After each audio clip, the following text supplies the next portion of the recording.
L'une des premières choses auxquelles on pense dès qu'on regarde Rick et Morty, après l'aspect parodique et marrant que la série a, et questionnement philosophique, c'est la violence. Parfois gratuite juste pour amuser la galerie, des fois ayant un sens profond, et des fois même un peu des deux. Aujourd'hui on va voir les nombreuses facettes de celle-ci, à travers différents épisodes, les épisodes les plus violents de Rick et Morty.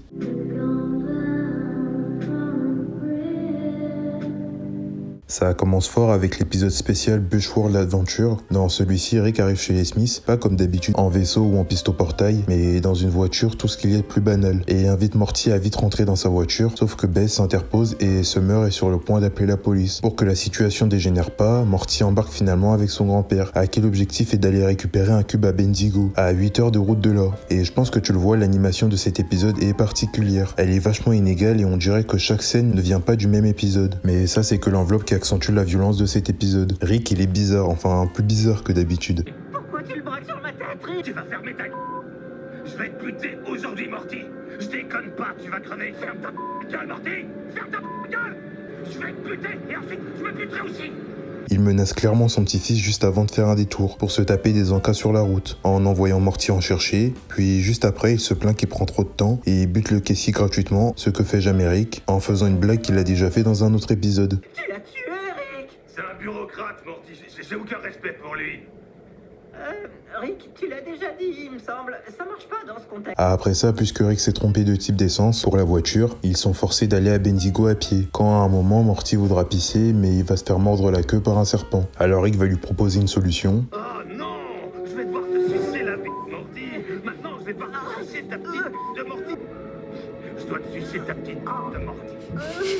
Heureusement, il en a une autre. Voir son pote Doogie, le sorcier du bûche, qui est clairement le père de Morty, mais qui dit que non. Pour régler le problème de Morty, il va lui proposer une sangsue, à se mettre tu sais où. Et il a aussi une autre solution pour qu'ils aillent à Bendigo, aller voir Oncle Barry, un géant chauve qui aime beaucoup trop le foot, et qui voudra bien les amener à Bendigo avec son 4x4, sauf que... Attendez une minute. Vous êtes qui tous les deux? Ah non, c'est sa démence qu'il reprend. Ouais, il est totalement taré, et en plus il va s'attaquer à Rick. Morty va évidemment intervenir pour sauver son grand-père en tuant Oncle Barry, qui va se réincarner dans sa voiture et enfin les amener à Bendigo. Pourquoi? Parce qu'il a l'impression d'être un homme neuf depuis que c'est une voiture. Et concernant le cube qui était quand même ce que Rick venait chercher à Bendigo, bah il a oublié. Cet épisode n'a aucun sens et emprunte une dimension plus terre à terre que la série a de base. Quand Rick invite son petit-fils à monter dans sa voiture, ou lorsqu'il pointe un gun sur Morty, il est réellement au premier degré et fait plus que peur à Morty. T'es un vrai pistolet, Morty. Je vais t'exploser le crâne. Oh, je t'en prie, Rick! Si c'est une blague, elle est pas drôle, d'accord? Tu peux arrêter la voiture et me laisser sortir, ça commence à me faire très peur. Il le traumatise. Au lieu d'aller voir des extraterrestres ou des planètes vivantes, là on est simplement sur Terre avec l'impression que tout le monde à part Morty, surtout Rick, a pris des bonnes doses de farine de joie et qu'il amène son petit-fils dans ses hallucinations de grand-père, qui sont des choses qui peuvent arriver dans la vraie vie, et c'est sur ce point qu'il est violent cet épisode, par son réalisme et son aspect brut.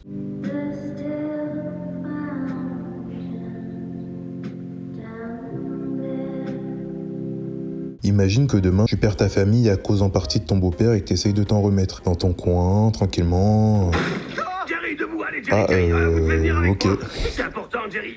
Le destin de la galaxie dépend de vous. Venez, enfilez votre pantalon. Aujourd'hui, c'est une aventure de Rick et Jerry. Cette fois-ci, Rick amène son beau-fils en balade, car Morty a peur que son père mette fin à ses jours. Et pour ça, quoi de mieux qu'une station-service de luxe, où tout le monde est immortel grâce à un champ de force consacré à ça. Même s'il y a une petite tension entre Rick et Jerry, et qu'ils se lancent des petits pics, comme le fait que la vie de famille de Jerry a commencé à se détériorer pile au moment où Rick s'est incrusté chez eux, on sent qu'au fond ils s'aiment bien. Et niveau violence, t'inquiète pas, il y en a.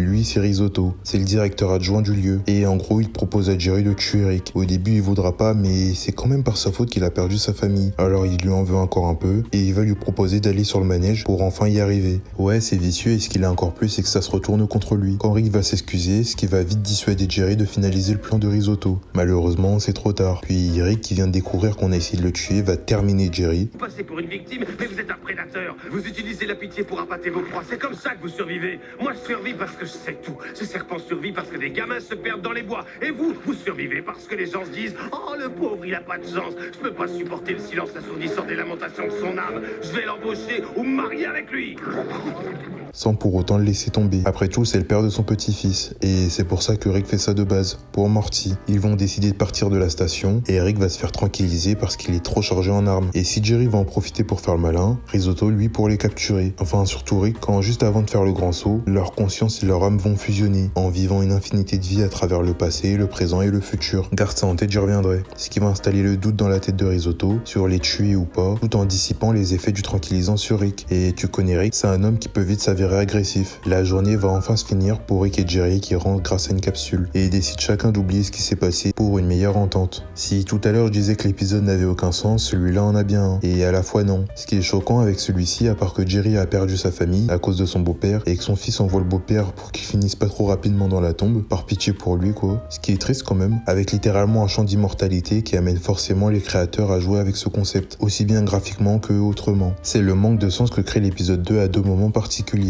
Déjà quand ils arrivent dans la station, où on sait que les deux risquent aucun danger, mais où on voit aussi Rick se faire planter, c'est vu qu'ils sont immortels, quand Jerry passe par le sèche-main, il doit sûrement continuer de sentir la douleur, jusqu'à ce que son corps se rétablisse. Il va pas perdre connaissance au bout d'un moment, ce qui arrive lorsque quelque chose fait trop mal. Non, là il sent la douleur en continu, jusqu'à ce qu'il devienne de la bouillie. Imagine que tu sens constamment ça, et qu'en bonus, puisque t'es immortel, tu fais plus trop attention à grand chose, comme tuer quelqu'un, qui est quelque chose de pas bien, faut pas oublier. Du coup ça n'a plus d'importance ni de sens. Tu tues pour t'amuser, et on le voit même avec les deux enfants.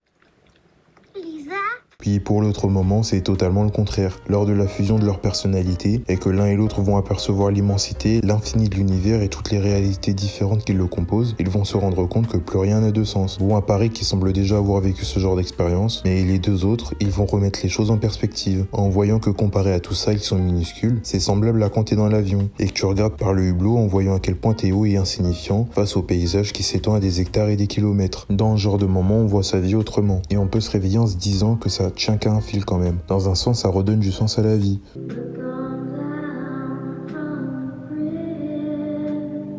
Morty a un crush sur une fille de son lycée, Jessica, et pour sortir avec elle, il va demander à son grand-père de lui fabriquer une potion d'amour. Ce que Rick va faire pour son petit-fils, en oubliant de lui dire que ça peut vite dégénérer si elle a la grippe. Ce que t'imagines est quelque chose qu'elle a évidemment. Je suis venu faire la prévention. C'est vraiment quelqu'un de spécial, tu le sais ça? De vraiment spécial. Oh là, Oui. tu calmes. Et Rick va essayer d'inverser la situation en créant une potion inversée basée sur les mantes religieuses, ce qui était pas la meilleure des idées, et va transformer les gens en ça là, tout en mettant le monde en danger, en n'oubliant pas de compter la famille Smith dans le lot. Surtout Jerry qui avait un peu perdu foi dans son mariage, en tout cas ça va lui permettre de se défouler, vraiment se défouler, et de raviver la flamme entre lui et sa bête. À côté de ça, Rick et Morty sont dans un endroit désert, toujours en train de chercher une solution, quand Rick va encore créer une autre potion, qui va vraiment pas arranger les choses. Heureusement, il reste encore une dernière solution. J'ai vraiment cru que cette fois la planète était fichue pour de bon, mais t'as réussi. T'as fini par trouver cette solution. Alors, c'est un premier tour, un deuxième tour, et... Ah, ok, Morty, on y est. Oh la vache, Rick, c'est nous ça.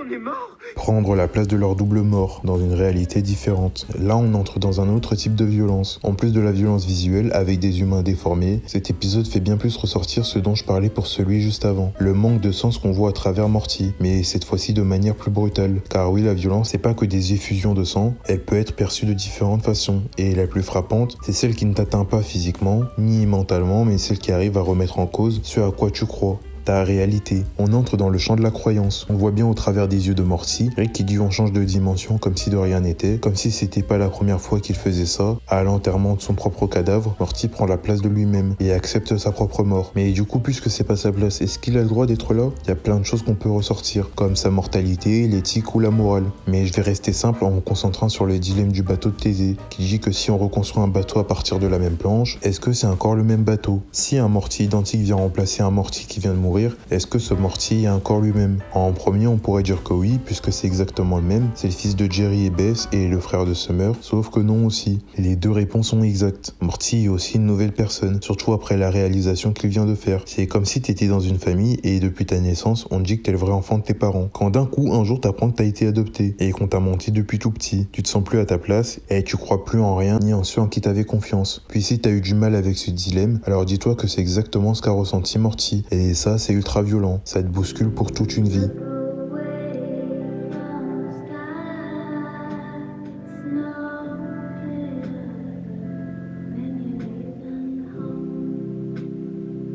Si ça t'a redonné envie de regarder Rick et Morty, tu peux le regarder avec le premier lien affilié en description. Et ça soutient la chaîne en même temps. Et salut!